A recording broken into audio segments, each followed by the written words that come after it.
All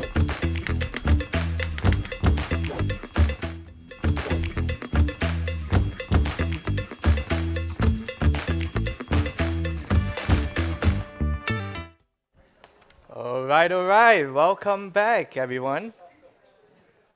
Yeah, please be seated, and we will resume in a moment. So, how many of you had a nice coffee break just now? Yes? How many of you have met someone new already? All right, so quite a few of you. Nice. Lovely to see that you have already break the ice and already getting to get connected with one another. So next up, we have a panel discussion about business innovation with design thinking, and he's going to talk a little bit about its latest development and its practice. It will also talk about some opportunities and challenges in coming up with new products, new services, and more than that and beyond. And also on challenges on how to sustain and to drive human-centered design practice in organizations. So this panel has 4 highly experienced representatives representing different industries and practices. All of them have extensive experiences in designing and implementing innovations. So first up on our panel today, we have Maira Trauzettel. She is an integrated strategy lead for the neuroimmunology portfolio of Roche Pharma. That's a mouthful. Over there, she is responsible for some of the drugs value chains and a digital health solution. So please welcome Maira on stage.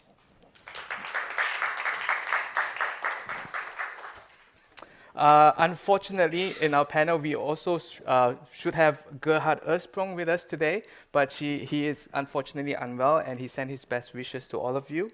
Next up, we also have Heiko Witte. Heiko Witte is the business development consultant digital of Rolls-Royce. He has background in aerospace engineering, project management, business transformation, and Industry 4.0 implementation. Please help me welcome Heiko.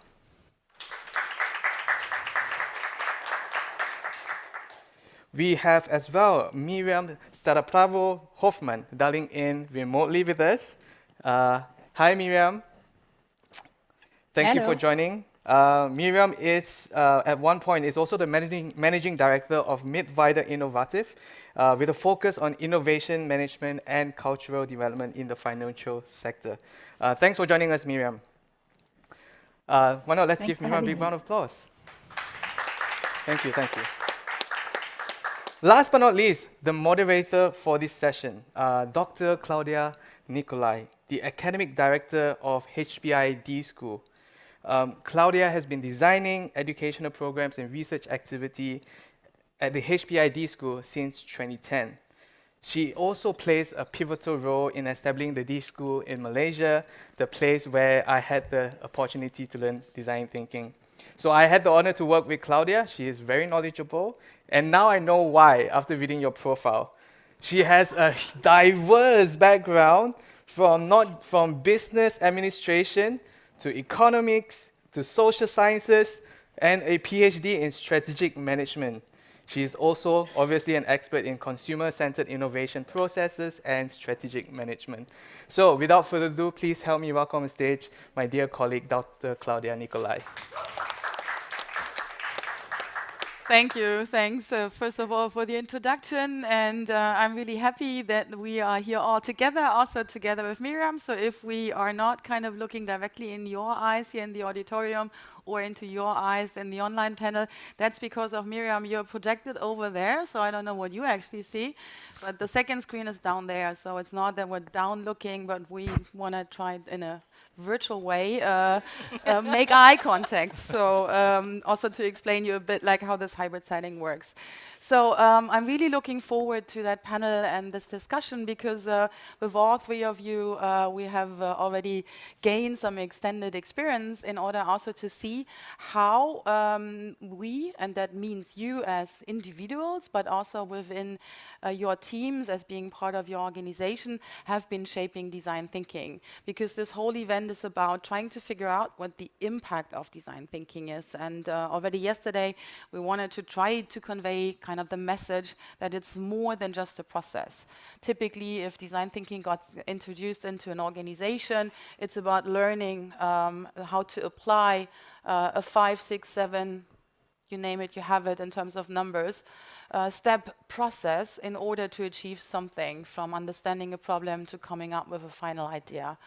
But that's not all of it. And there are lots of more challenges in the different industry that you have to adapt to. So you not only have to adapt the tools, but you also have to develop kind of the right mindset. So therefore, this panel is also going to be more than just being about how to innovate in a business context in terms of creating better products and services, but really also trying to better understand what's really needed. So in terms of organizational readiness, organizational culture, in order to also make a shift, make a change in the way we work, also in the way we innovate, but also how to develop our organization further. And with also having those 3 different industries, pharmaceutical, aerospace, and then also finance represented, it's going to be interesting to also see that diversity, because not only your businesses in terms of the industries are unique, but also your approaches are unique. And I'd like to start with Maira in terms of working in the pharmaceutical industry, that at least all of us being more like consumers or like, regular people, think about as being a highly regulated market. With the pandemic and the vaccinations that came up, we have witnessed that the development cycle can be really like fastened up, but that's not typically the case. So there are lots of studies you have to go through, and plus that puts you into a very specific situation where actually anything or everything that's done in the field of developing new business opportunities, new diagnoses, new treatments, is somehow driven by what you have in your research and development pipeline. So therefore, my first question is like, how do you actually then bring this design thinking mindset, agility, collaborative teamwork, thinking out of the box into play? So what are like the first key takeaways that you'd like to share with the audience? Because here we also want to have a bit of a look behind the scenes and like tease you all 3 in terms of seeing like what's maybe has been your successful recipe. So Maira, let us hear. Thank you, Claudia. So it's a great pleasure to be here. And as you mentioned before, it's a personal perspective because I joined the certification program here at HPI as a design thinking coach, which was really a great experience. And I've been also leading several projects as project partner. So really a cool session here, really proud to be here back.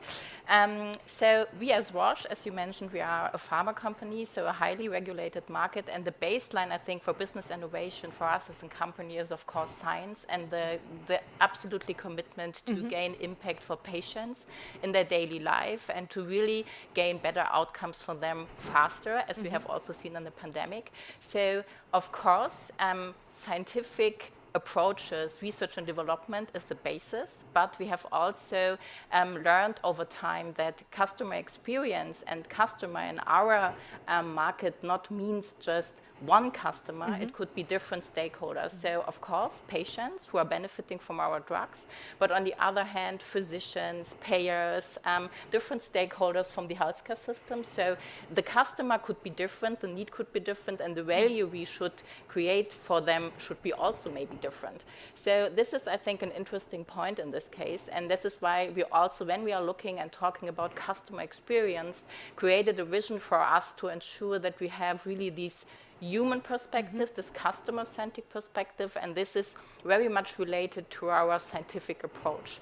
And this vision is like making our customer experience as transformative as our science, because we are absolutely committed to innovation in Roche, and this is something which really drives us and bring the teams and especially all the people behind this vision and to ensure that we really live this in a way. it's not like that we have a hub or a team who is specialized on innovation. So it's more like, as you have heard from Jens, I'm an integrated strategy lead, so it's integrated. So innovation and these processes are fully integrated in our business approaches and in the teams we are working in. And what I really see is, for example, in my team, we are working in a cross-functional team with more than 100 people. So it's about how can we really enable with design thinking methodologies these processes and have innovation along the whole working model and along the whole daily business. It's not like running workshop with design thinking, which is of course a nice one. And also it's not only focusing on solutions to specialized customers, it's more how we can really be as teams, as cross-functional teams with different expertise and the right momentum. And to ensure, and that is what I really learned, what drives me by myself, really to give people the power to innovate, to solve problems. This makes them even happier in their daily work. And I think this is also, from my perspective as a leader, to give room for innovation and to really drive the business. There are lots of points in there, and lots of the points I really like and want to come back to it, because also I found it very remarkable that you did not go for the next fancy innovation lab that you create somewhere in your organization that has whiteboards, fancy colored post-its, and that's not it. So I think this is already like directing towards where we also want to have the discussion. There is more that has to be done, and also it has to be done at different places. So because if you consider it as a mindset, then the mind shift also has to take place in the organization itself and in the teamwork. So I'd like to come back to that in the discussion, because we also had the pandemic, and that was something where also innovation teamwork got disrupted. But before we get there, I'd like to invite Heiko Witte to also start sharing with us. He is also he's a project partner, and interestingly, not only like the industry is different. So if you are producing turbines for aerospace, it's not even only business to business, it's a systems operation. And there also, when it comes to innovations can be sometimes be massive, right? If you think about, we could have also hybrid turbines. So the scope of innovation we're looking also with design thinking can be quite huge and can be quite long term. However, we started small in terms of our first project that we did together was actually about an internal challenge. And the internal challenge was about the shift planning at the plant and the production site. And I found this also in terms of, as an example for me, outstanding, because it was not about creating a better idea. You did, the team did, together with you, but it was more particular also linking to Maira by taking the people along. So it was more like driven by doing this as a participatory approach, bringing everybody, stakeholders, like within the situation into understanding not only the problem in terms of describing it, but also being part of developing the solutions. Now you also have been moving on, and we talked a bit about at the very beginning when we start planning this conference about what you could provide, and I think that's one aspect in terms of how you did implement that, but also what's lying ahead of you. So Heiko has a few slides, so therefore attention, and we're going to see if you can see them there or there, everywhere, but you know them by heart, yes. And you as an audience can see those. So thank you, Claudia. So just to take you a little bit on the journey on the challenges we've been facing. So Rolls-Royce is all about gas turbines. So where's the gas turbine? So this is a gas turbine. So of course we look at digital technologies. But when we had the first visit from Charlotte Dreyer and Uli Weinberg, maybe you still remember, this was like two different worlds. And I think we had this discussion. So I want to stay here. The discussion about, okay, how can design thinking impact what we are doing with all the experts looking at material, looking at design, looking at manufacturing. So it's almost like a little disconnect. So therefore, because the focus of the company is looking at gas turbines, so we've got very much specialists about any field, but any interaction between design and manufacturing and services is a kind of extra activity. We've got design for manufacturing or design for services process. But to be honest, it doesn't really work. But first of all, we needed to look to see how can we make an impact. So therefore, we got back and said, as you already mentioned, what are internal processes which need improvement? What can we do in the scope of a design thinking project? So we went to the shop floor, which had the big advantage of involving a lot of people and also involving a key challenge, which we focused on: how do we organize the shifts? And the design thinking, actually, the big advantage of the whole innovation team, which was, of course, the HPI team, but also the Rolls-Royce team associated with this, is that when you go into the exercise, you start saying, okay, I have an expectation what the outcome is. Our maybe a little naive in expectation in a 3-shift system was, or maybe somebody is working the 3-shift wants to potentially go to volleyball every Thursday night or sometimes. So how do you accommodate some spare time issues you want to have with your professional life? The outcome was a little different because, and that's good for the business, the worker said, well, that's my third challenge I have in terms of how I organize my spare time. But my key challenge I have is when I get into work, I'm not necessarily know what workstation, what engine I'm working on, what are the key jobs, what parts are there. So there is no real visibility.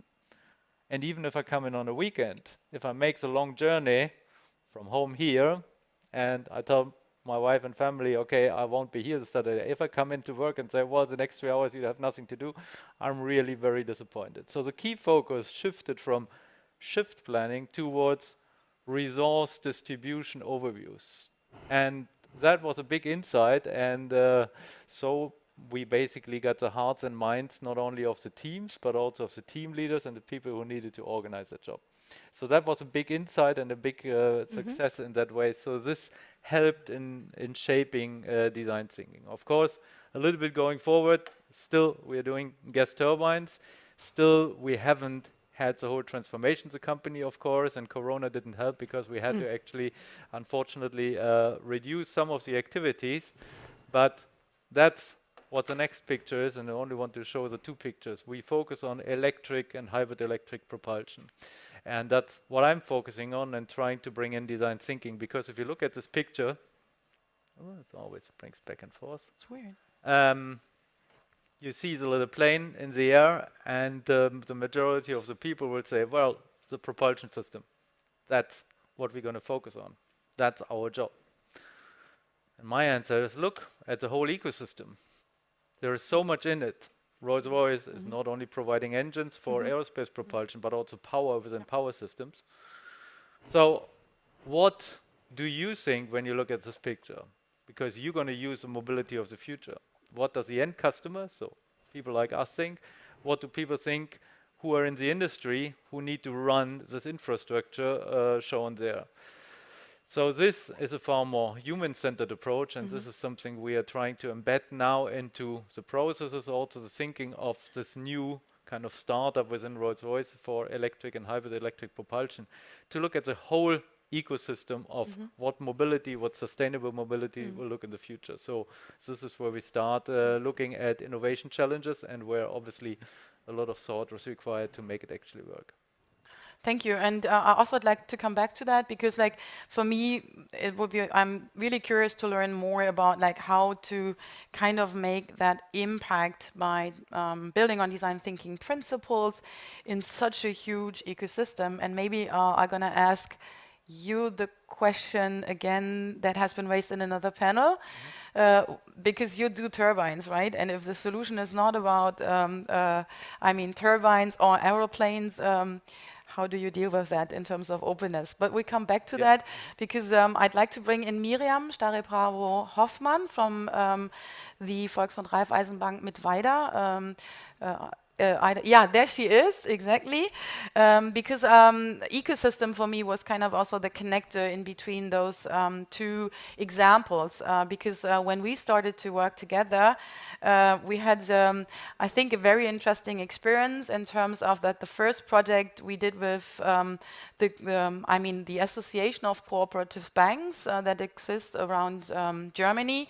far more project partner than team members. I think it was 25 project partners, like literally institutions, and a team of 5 students.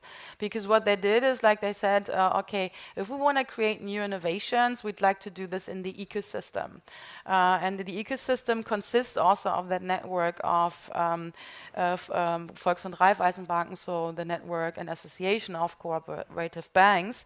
So that was one first learning to see, like, yes, you can, in terms of once you start opening up, like organizational boundaries, all profit from introducing a new innovation approach. But then we also continued, and that's also kind of the second link that we have, because the Volks- und Raiffeisenbank Mittweida does not only do financial business, but also has the showcase region in Germany for blockchain. So blockchain is also a technology, and here also the opportunity, but also the challenge and maybe the boundaries was how to innovate in a field where the technology is given. Question we had before, how to innovate in a field when AI is given. What do you do if the solution doesn't contain any AI component? So therefore, Miriam, I also want you to take you a bit on memory lane, because the first project has been already a few years back, and it would be great if you could share with us also, like, what's your point of view in terms of how you have been developing your innovation activities within your institutions, plural, in terms of Volksbank Mittweida and also the showcase region blockchain, Werkstatt 32, and the network, and in terms of what are your takeaways? Yes. First of all, I must say that I regret that I can't be with you on site in Potsdam today, but we have our annual demonstration day. And at noon, I will be on stage in Mittweida in our innovation center. And all the projects are presenting their results, and the project partners are there. So unfortunately, it's just the same day. But it really works good. So I think it can be in this way virtually too. Let me just introduce myself. My function is called Project Coordination Blockchain, and that refers to 2 different roles. And first role is in Volksbank Mittweida, and here I initiate and work in blockchain projects and blockchain activities. And there we have this long-term vision and long-term goal that we look for new business models and new opportunities for growth and profit. And on the other hand, there is this role in blockchain showcase region Mittweida. And there I lead the management team. And this project is a public funded project by the Ministry of Research and Education. And we are there 3 core partners. It's the city of Mittweida, the university, and Volksbank Mittweida. And our vision is to develop the small town Mittweida to a flagship for blockchain applications. And we want to make blockchain visible and tangible, like in a shop window. And yes, to give you an insight in concrete innovation activities, just we organize online meetups. For instance, it's called Unterwegs auf der Blockchain, to get people in touch, to even bring people together who never heard about blockchain before. And Claudia, you mentioned we just completed this blockchain design thinking project with the National Association of the Cooperative Banks. And yes, our insights, of course, it's always to focus on the needs of the customers, to understand the current situations and the pain points. But from my point of view, it's very challenging to anticipate future developments, including a change of behavior, so that maybe sometimes you can't even imagine how you will interact and how you will do your finance products, finance activities in the future. And so that's really the challenge. And design thinking gives you the chance to work in diverse teams. That's really the main challenge in our internal work, to have these diverse teams and bring together an outside view and experienced staff and junior colleagues, and so that you get really new insights. Also for highlighting that again, and it ties back to Maira, because you also started to say at the beginning, we'll try to have that, not necessarily like as the key activity, but the customer-centeredness in there. And you said like in order to be able to do so, and I think this is also what business innovation is about, we have to enable our teams, and you also have been saying, you enable cross-functional teams to do so. Can you maybe share with us what your really like secret recipe is? Because for lots of us like doing that, we have been hearing so many times multidisciplinary cross-functional teams, but how to really make them work? Because also with the number of 100, as you said, right, people, that's quite a handful already. So how to really do that, and maybe also how to create for that purpose an organizational principle. I think the main basis was that the leaders in the companies had the chance to participate in different workshops and been trained in methodologies, not only in design thinking. So we have a combination of methodologies set up in our skill set, so that it comes along from Scrum, OBP, outcome-based planning and design thinking and so on.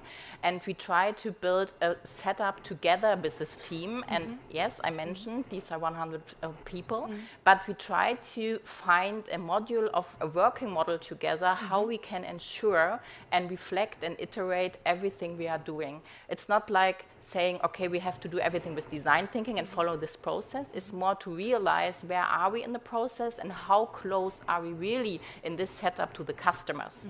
And this reflection, like we are doing this in a, for example, 90 days process, absolutely clear reflection on which kind of impact and outcomes we gained for the customers we have prioritized. And I think this is something where you come really together and have a presence in everything you do, and every review you do is, are you close to the customer? And I think this combination and this toolkit really helps us to iterate and to come together and build small teams and build small projects, and to decide, is there a team that should focus on the design thinking process because we want to create a new solution, or is there something different to do to run the business and to innovate the business? And the topics come from different angles. There's not one size-fits-all solution on this. I think it's now a secret recipe. I think it's the iteration, and always to think about how can we come closer to the customer, and how can we really ensure that we're gaining impact for them. I think this is a very important point I also want to highlight, because for me that's also like outstanding in terms of when you really start describing and naming where we're moving towards to like strategic design thinking. So it's not about a user-centered process, but it's, as you said, right, having the vision, having the purpose of human-centered solution. In terms of pharma, that could be then also in terms of the vision shifting from being considered as being ill to feeling well. So that also can offer then, when it comes to business or business opportunities, also new ways of developing yourself as an organization. The second question I also have goes to Heiko, not only because of the order, but as you also with the last picture that you brought up, clearly like outlined that there is also more than a customer, because your customer is whoever, right? It might be the passengers flying with a specific airline in one of the planes where you have an So therefore already this user-centered perspective doesn't really come into play. But what comes here into play as well is like how to adapt and build on future trends and scenarios. So there I would love to hear, as you said, like we're also using design thinking more for the team building, but how do you combine that in terms of this like strategic thinking, saying we might want to shift our organization from being in the combustion business into a hybrid, or then also maybe a completely different business industry? Yeah, so that's the key challenge for the company in the future. And of course, I'm not the one who's making all decisions, but I think we're trying to prepare the ground that we become more open, because what we know is that the future is not going to be like the past. And as Albert Einstein said, you cannot solve the problems of tomorrow with the approach of yesterday. So therefore, there's change required. The opportunity in the future is that compared to the current world, where aerospace engines, there are 3, 4 main customers, Boeing, Airbus, etc. So it's very much regulated. In the future, with electric flights and electric propulsion, there's going to be far more diverse what customer to customer, business to business relations are. And as a company, the good thing is we've got data from across the whole life cycle. So therefore, business solutions will need to look at sustainability, at what humans want, how mobility will look in the future, and will also need to include not only flying from a large airport 1 to large airport 2, but what is in between. And this is, I think, the what helps us on the journey is that like electric is a little bit like a startup in a large company. So there can be disruptive thoughts are, I wouldn't say maybe always welcome, but I think they're tolerated. So you can make an impact also because you have a young team. And this is, I think, very much important to encourage design thinking approaches and innovation, is to get some so-called scouts or team and people who really like to make a change, who really like to work in a more agile way and really like to be innovative without forgetting what are the main KPIs. But this is, I think, important for the future, to bring those people together, bring this coalition of people, of managers also together to help you adopting some of the approaches in the business decisions going forward. Whether it's successful, I hope so, but the future is going to show. I think this is like great also in terms of like learnings. No, you got the buy-in, if just like short word from top management, integrating and then also using that as a attractor also for new employees, actually younger. And I think for me, and maybe we have later on time to discuss that, then the question is like how to sustain that. I mean, people start working with you, hopefully they're going to work not only for a year but longer, and how to keep that kind of mindset up and alive or also shifted. For Miriam, I might have a bit of a tougher question because I really want to, because we had this already. So how to actually, can you create an open innovation environment if the technology is set in stone with blockchain? Because that was something we started to discuss. So like, how can you do so? I mean, we know that there are lots of applications out there, but how you feel, like, is it for you a limitation? Is it a boundary? If you like have with this showcase region and all these network partners, actually the design constraint around there, build something new, but it has to be based on blockchain. Yes, it's a really challenging point because in our funding program, it's a boundary. So there, it needs to be a research project on blockchain. In general, if you look at applications for SMEs or for banks, we are not that closely bound on using blockchain. So it's really worth to think through and to improve digitalization in general. So, and if it's not blockchain, so no matter, it's not it doesn't has to be blockchain. So it's really a boundary in the funding program. I get you, I hear you. I think that's also important to share in terms of like, if it's not like being tied or limited and restricted by technology, but thinking about, like, as we also did, like closer to the customer, so have something that is actually on digitalization. And I think there are lots of also the stuff I know about your work when it comes, for example, small and medium-sized companies, how to help them to actually digitize their processes, in terms also their financial processes. We heard about in the keynote about filing travel receipts and stuff like that. So there might be then also opportunities just being there because of the tech. So now I actually had the honor and also the pleasure and also the first round of asking you questions. My question is now to the audience in here and also virtually. Is there anything you'd like to bring up as a topic to all the speakers, the panelists, or to somebody specific? So just like in here, raise your hand.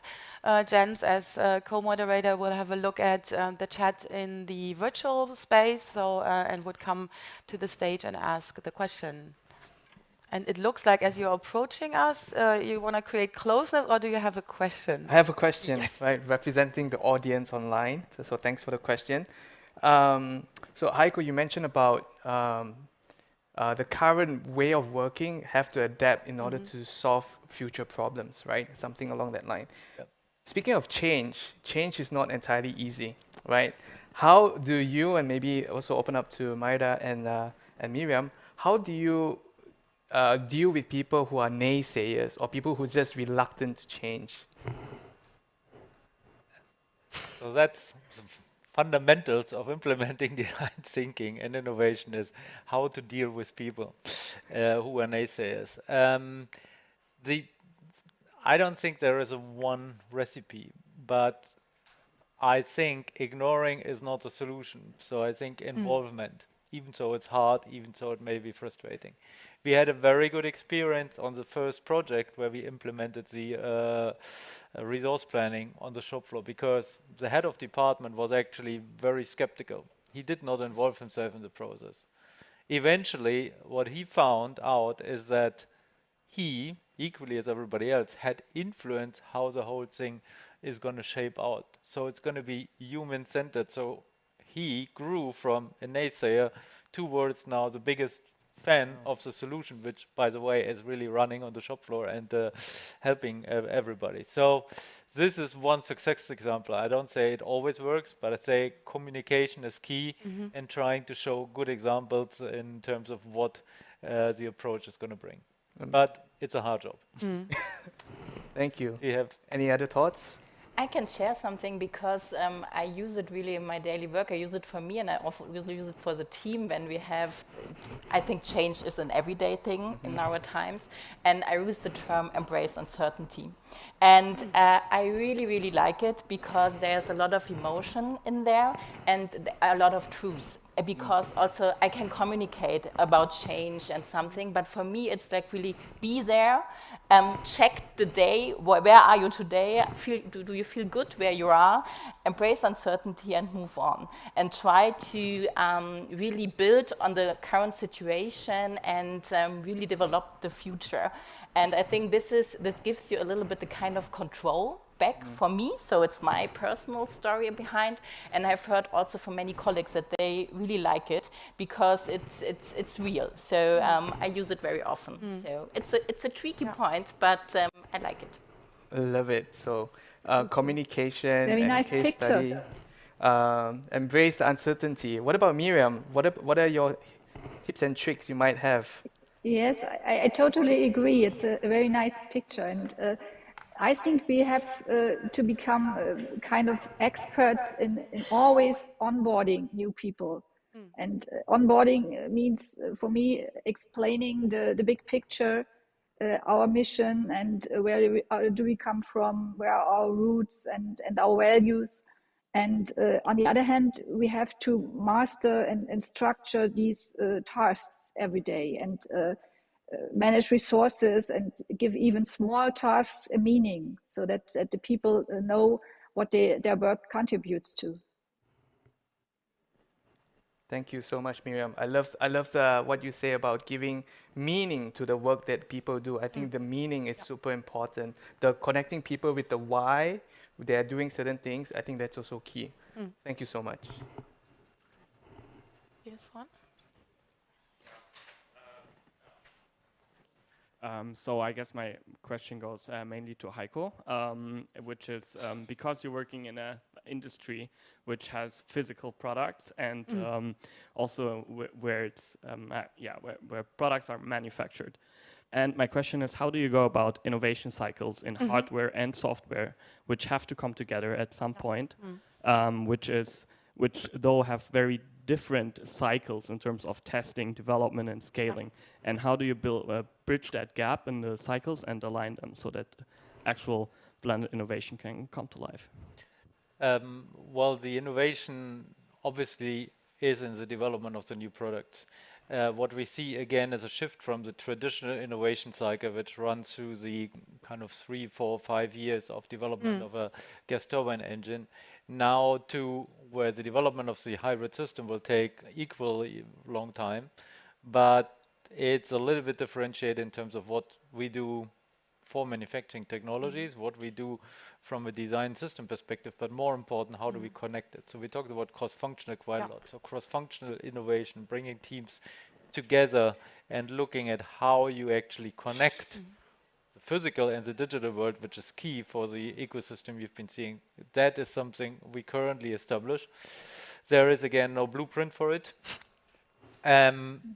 However, the innovation cycle, and that's important in a large business, is you need to tie it to the business process. It can be some rather abstract, but for example, we have one of the key processes now, not 5-10 years ago, but now means manage data.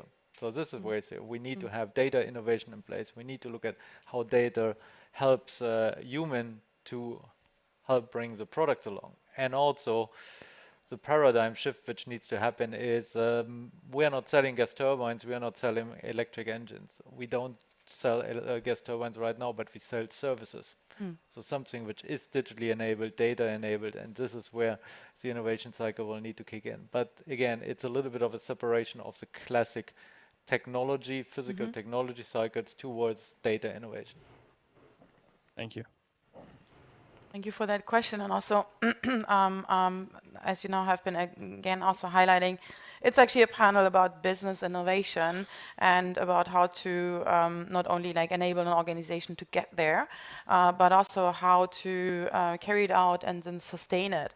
So, and actually I started to work at the D-School and got first contacts with people from newspapers, media. The question was always, how many, first of all, they always thought that we are a design school, so we're just doing product design. They got it that they also do something else, but then the question was always like, how many of the ideas of your teams as product and services got implemented? And then we figured already out at that point, if we just talk about outputs, right, that's too short. Because it's people that come to the D-schools around the world, they learn something in terms of creative confidence, teamwork, etc. But also for project partners, it's not necessarily the one idea that you have been waiting for. Also from your cross-functional teams that comes out and will be implemented one-on-one. So question here is like, how do you actually not measure, like I would say success, but how you monitor your track in terms of innovation activities, innovation capabilities, as now looking also from that impact level. Is there anything that that you would like and can share with us that makes a difference, like how to do so? And whoever has already part of an answer or like a hint inside, please feel free. I can start maybe. So I can say, first of all, we have no innovation project tracking. So, and we have also no goal on, we have to deliver, I think, 200 innovative ideas and 500 prototypes. I think that's not the way we are working, because I think in the end that, as you mentioned, would be an easy one. Yeah. Prototyping is, especially rapid prototyping, we can do maybe 500 a day. But I think it's what really gains impact and how we try to combine it really also with data, how many touch points we gain with an idea, customer feedback on new services. So really bring in data and learn on this data, and also the user feedback, and how this also supports our overall strategy. So you mentioned strategic design thinking. I think it's a mixture. It's not like an isolation on saying, okay, we need innovative ideas. It comes together with strategy. It comes together with innovative ideas, and comes together with measurement on KPIs we have created for the teams. And that can be one big idea in a year. It can be small ideas over the year. It can. So I think important is to have a sustainable process on this, and that's maybe what I can share. Thank you. Yeah, maybe I would just add on this, because you mentioned a very important point: orientate yourself at the KPIs. So I'm in the process at the moment to put together a team, data team, to look at hybrid electric propulsion. And of course, a lot of questions are like, well, what you actually do, is this nice to have, or is this really important? So the KPIs, and one of the key challenges we need to face is cost in the product development, cost in throughout the life cycle. So we made it a priority to say, well, the solution we need to look at is how do we not only manage costs, but reduce cost and make it visible to everybody. So there is something which is immediately tied to the key parameters of the company, KPI. This where we can actually measure success. The challenge comes, for example, for the previous example, is that when you deploy design thinking, you shall have a business case, but you don't actually know what the outcome is. Exactly. Because, as said initially, well, is there a benefit in a project in organizing the shift planning in a better way? Debatable. The outcome is far more powerful because it helps visibility, transparency, and therefore the efficiency has gone up tremendously on the shop floor. So this is a challenge. So there is a level of trust required, which you only earn by actually having hard deliverables through the first 1 or 2 or 3 projects. Thank you. Miriam, you want to add something? Not substantial, but we always do it individual. That we, with a new project, we define how we measure success. Thank you. All right. Yep, we thank you so much again for being with us today. Why not let's give the panelists another big round. Sorry. I think we still have 5 minutes. Oh. Okay. And I think there might be another question. So let's go ahead. Anyways, that question was outcome related, and you said you can do 500 rapid prototypes a day, for example. And my question is then, how do you go along? Like what processes or how do you go in place to come from, okay, we might have an interesting idea that might solve some of our business challenges, all the way to successfully validating and implementing that in the organization, that it actually drives business value growth? I think it's a very good point, because for me, the baseline is always the strategy and a clear prioritization. So it's not like just showcasing that we can do prototyping. It's where should we start prototyping, and why should we start prototyping, and why should we gain for a new idea or new innovation. So, and I think this is the baseline, and you have to create in your team or in your work model a clear purpose and a clear vision for everybody, and clear priorities to ensure that you go in the right direction with the right methodology, with the right setup, and also to know when to end up with the process, because also not to iterate all the time. It's the same to say, okay, that's what we've learned, now we have to go down with that we failed. It's not the right idea, we have to do differently, but I think it's important to focus on the right things and based on a strategy. Thank you. I have a last round of question, because we started with it when we also prepped Maira and myself about the session. We're talking about not having these fancy innovation spaces. But however, like space matters for us to be innovative. We have to get inspiration. Let it be being at the workplace, by talking to people, by being in a specific creative lab, or be it like be connected to others. We had the pandemic, and I mean also us, we went into lockdown, had to reinvent ourselves from the academic perspective in terms of program offers. And I wonder, like, how did it change, like, your work? Not necessarily like everything in detail, but specifically for your cross-functional innovation teams, people with whom you have been working, now having been faced either work from home, and also now what do you do right now? Because now we're shifting into this new normal again, so we can create new models. So what is your take on that? So how did you do it, and how do you continue to do innovative work within your organization? So I can say for now we are living in a hybrid world, so within Roche. So I think this is where we are, where we landed. I think with the pandemic, we mainly worked from home, so it changed everything. Also, we have people in the field going in to the clinicians, talking with the physicians. That was not possible anymore. So we created a complete new working model, completely digital based. So for the teamwork and also to touch base with our customers, so a complete new setup. And I can say this was really also a driver for innovation in the company, of course. So a lot of things have been embedded. We've been there for years, but never used because there was an old routine, I would say. And we learned a lot, and we really built on this. So we are still in the same situation. So everybody is free to choose where to work, where to be. And we are still running innovation processes. So I can say after being in home office, 2 days later, we had an innovative workshop. So we did it, obviously, and we are doing it in a way. So we try to balance it, and I think this will be also a challenge for the future. What is the right balance in this kind of hybrid world? When to meet people, when not to meet people, when to be efficient, and how really enable creativity. And this is, I think, an interesting point. I think the biggest opportunity is draw energy out of change. So because the change had for us a big impact. Once COVID hit, it was a kind of depression because lots of projects got cancelled, reduced, budget reduced. However, we found a way, we founded together with other companies the Emergent Alliance to look at the effects of COVID.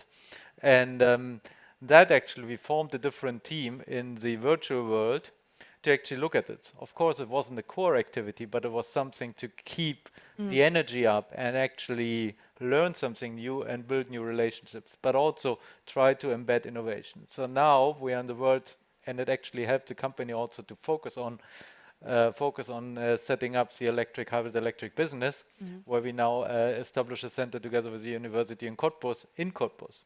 So now another change happens because we are going to bank on it and we're going to start the project. So that means, again, a different team, other relationship, bring them actually together in a room and look at what are the priorities of tomorrow.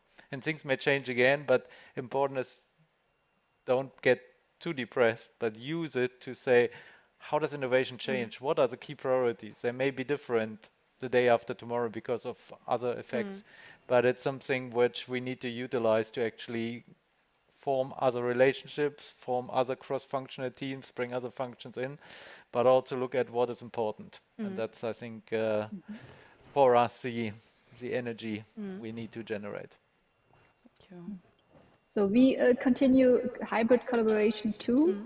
And I think it's very important to use methods to maintain social relationships. So for instance, we have virtual breakfasts or warm-up exercises and all these things. And in the former times, people, especially managers, sometimes laughed about these playground games.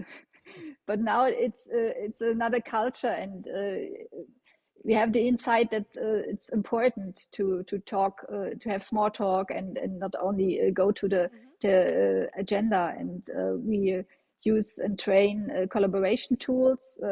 It's much more than to switch on a Zoom meeting, and especially good experiences with virtual boards, for instance, Miro and Concept Board. But unfortunately, in the bank, we have these registrations with restrictions with IT. So that's always a issue to use tools for sharing documents and so on. But we overcome it with an own digital project environment. So then we can onboard our external partners there.